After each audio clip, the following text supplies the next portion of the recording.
The hallway stretched longer than he remembered.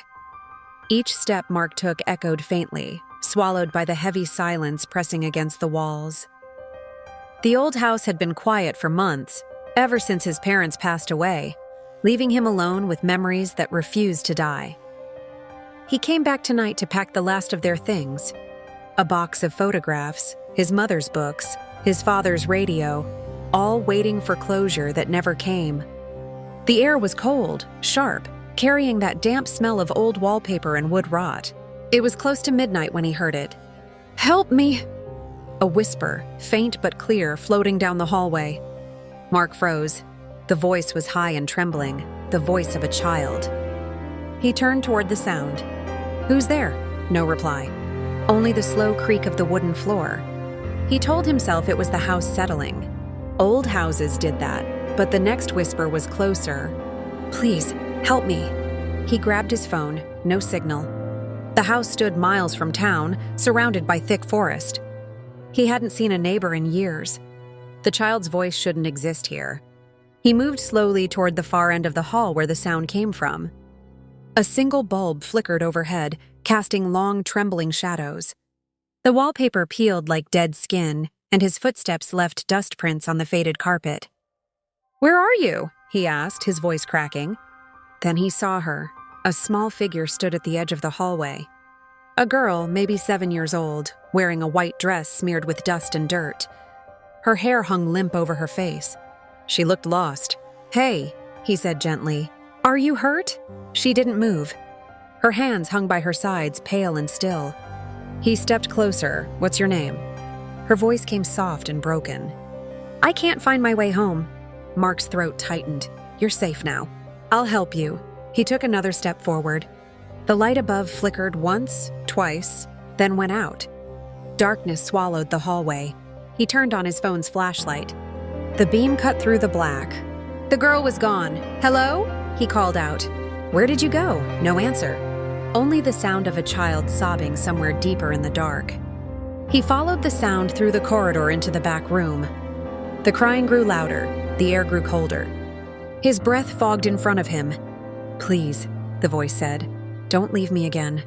He froze. Again? He pushed open the old wooden door at the end. The hinges groaned like something in pain. Inside was his old playroom, long abandoned. The faded wallpaper showed cartoon animals dancing under stars. His old toys lay scattered across the floor, covered in dust. In the middle of the room stood a small chair. On it sat a doll with cracked porcelain skin and glassy blue eyes. The child's voice came again, but this time it came from the doll. "Help me!" Mark stumbled back, knocking over a box. A photo fell to the ground, the frame shattered. He picked it up. The picture showed him as a child, sitting in this same room beside a little girl in a white dress.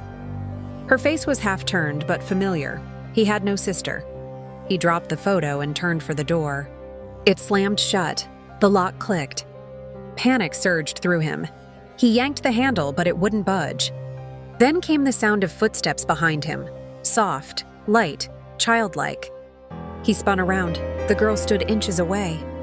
Her hair moved as if underwater. Her eyes were hollow black pits. "You said you'd come back," she whispered. He stumbled backward, his flashlight shaking. "Who are you?"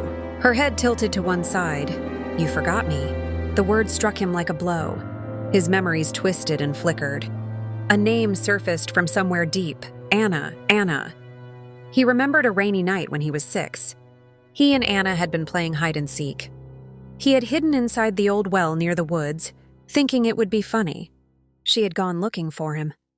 The ground had been wet. She slipped. He never told anyone. "Anna," his voice broke.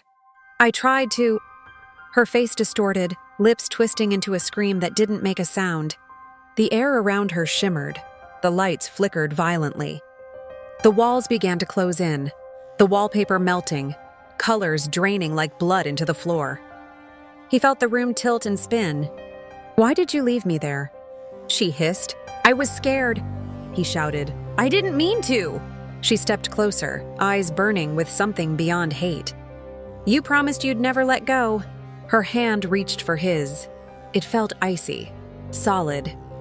When he looked down, he saw water dripping from her fingers, pooling at his feet. The smell of wet earth filled the room. He jerked away. "Please, let me go!" She smiled faintly. "You already did." The room plunged into darkness again. He turned the flashlight toward the doorway, desperate to escape. The door was open now, swinging gently. He ran. The hallway stretched endlessly ahead. The floor warped beneath his feet. Paintings on the wall shifted, their eyes following him. Whispers filled the air, dozens of voices. Children's laughter turned into weeping. He reached the main hall, gasping for breath. The front door stood open, moonlight spilling in. He stepped outside into the cold night. The forest was still. He looked back once at the doorway. A small figure stood there. "Goodbye, Mark," she said softly. Then the door slammed shut. He ran to his car, hands shaking as he turned the key. The engine roared to life. He sped down the empty dirt road, headlights cutting through mist. His mind buzzed with disbelief and guilt. He didn't look back. When he reached the nearest motel, he checked into a room and collapsed on the bed, drenched in sweat. He told himself it wasn't real. The mind played tricks, trauma resurfaced. He fell asleep before dawn. When he woke, the TV flickered on by itself. Static. Then a faint image appeared, a live video feed. A dark hallway, his parents' old house. Someone was walking down it. He squinted at the screen. The camera angle shifted, and he saw the person's face. It was him. He sat up, heart pounding. On the TV, his reflection turned toward the camera, toward him. But the eyes on the screen were terrified. A small figure appeared behind the on-screen version of himself. "The girl," she whispered something. "Don't turn around." The screen went black. Mark's phone buzzed on the nightstand. One new message, unknown number. He opened it, a photo. It showed him sleeping in the motel bed, taken moments ago. Behind him, standing in the corner, was a small figure in a white dress. His breath caught. He turned around. The room was empty. He packed his things in seconds and left before sunrise. He drove for hours, through towns he didn't recognize until his gas ran out. He abandoned the car and walked toward a small roadside diner. Inside, the waitress stared at him strangely. "You look like you've seen a ghost," she said. He laughed weakly. "Maybe I have." He sat down, ordered coffee, and tried to calm his shaking hands. A little boy at a nearby table waved at him. The boy's mother smiled apologetically. "Sorry," she said. "He likes meeting strangers." The boy giggled. "Your friend's behind you." Mark's blood froze. He turned slowly, nothing. When he looked back, the boy's smile faded. "She said don't look," the child whispered. Mark stood up, his chair scraping against the floor. The waitress frowned. "Sir, are you all right?" He stumbled outside, gasping for air. The morning light felt too bright. He looked at his reflection in the diner window and saw her standing next to him, her hand in his. He screamed. Then everything went dark. Weeks later, the police found his car abandoned near a gas station. His phone lay on the driver's seat. The last video on it showed him walking down a hallway in his parents' house, muttering, "I'll find you, Anna." At the end of the hallway, the camera turned toward a mirror.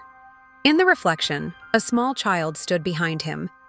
Then both of them vanished. The video ended there. No one ever saw Mark again. But sometimes travelers who pass the old house claim they hear footsteps in the hall. And a child's voice whispering from the dark, "Help me." If you listen too long, they say, you'll hear another voice, a man's voice, answering softly, "I'm here," and then silence. Eternal and complete,